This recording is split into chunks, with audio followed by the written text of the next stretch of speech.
সবকিছু সামলানো যায়? ওই দেখো আবার ভাঙা রেকর্ড বাজাতে শুরু করলে। কি হয়েছেটা কি সেটা তো বলো।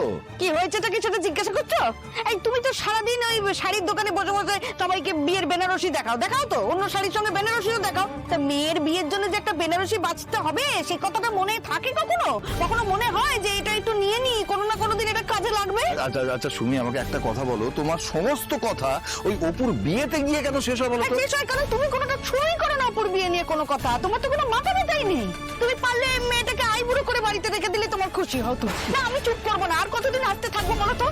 বলছি সুমি, তুমি না দিনের বেলা বাইরে খুব একটা বেরিও না, বুঝলে? খুব গরম পড়েছে তো, রোদে তাপে তেতে পুড়ে আসবে আর আমার উপরে চোটপাট করতে শুরু করবে। যা করি কারণেই করি, অকারণে কিছু করি না। অপু বিয়েতে মেয়েকে বসে আছে, তুমিও তাই করছো। আচ্ছা কি আশ্চর্য, তোমার আমার রাজি হওয়াতে তো কিছু যায় আসে না। আর শোনো, অপুর বিয়ে, অপুর মত, ও যেটা বলবে সেটাই হবে। আমি কখনো অপুকে বিয়ের ব্যাপারে অন্তত জোর করব না। আর এই হয়েছে আর একজন, এর তো কোনো কথাই কানে যায় না। এই সব দেখি, অনেক করেছি সব তো।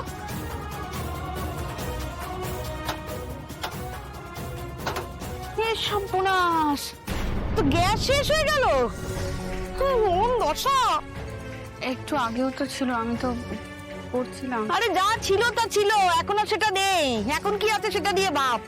এই সুমি, বলছি এত তাড়াতাড়ি গ্যাস ফুরিয়ে গেল কি করে গো? এই শোনো, কেন গেল বলো তো?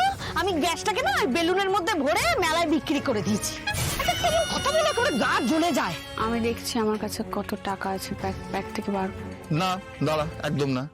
সুমি, অপু তো তোমাকে জয়নিক বোনাসের টাকাগুলো দিয়েছিল। জগিং বোনাস ও কতদিন চালাবো দিয়ে? হ্যাঁ, ও কি মধুসূদনের ভার যে একবার ফুরবে আবার ভর্তি হয়ে যাবে? দইয়ের ভার নাকি এটা? মানে এমন একটা কথা বলো, এবার তো বলবে আমাদের বিয়ের সময় যে পাওনা টাকাগুলো পেয়েছিলাম সেগুলোর হিসাব চাইবে। পারি না তোমাকে নিয়ে। বাড়িতে এত কাণ্ড হলো, অন্নপূর্ণা পুজো হলো, আর্য স্যারকে ডাকা হলো, কিংকং বাবুকে ডাকা হলো। টাকা থাকবে কোথা থেকে শুনি আমি? টাকা কি গাছ থেকে আমি পারবো? আচ্ছা ঠিক আছে বুঝেছি, আমি দেখছি কি করা যায়, দেখছি। তুমি কি দেখবে? আমার জানা আছে তোমার মুরত। আমার কথা শুনলে শাড়ির দোকানটাও থাকতো, বাড়িতে সুখ শান্তিও থাকতো। একদম চুপ সুমি, এই কথা একদম আর মুখে আনবে না। সুমি, আমাদের পরিবারে অভাব আছে, অনেক কিছুর অভাব আছে, কিন্তু সুখ শান্তির অভাব কখনো ছিল না গো। এখন সেটাও হচ্ছে।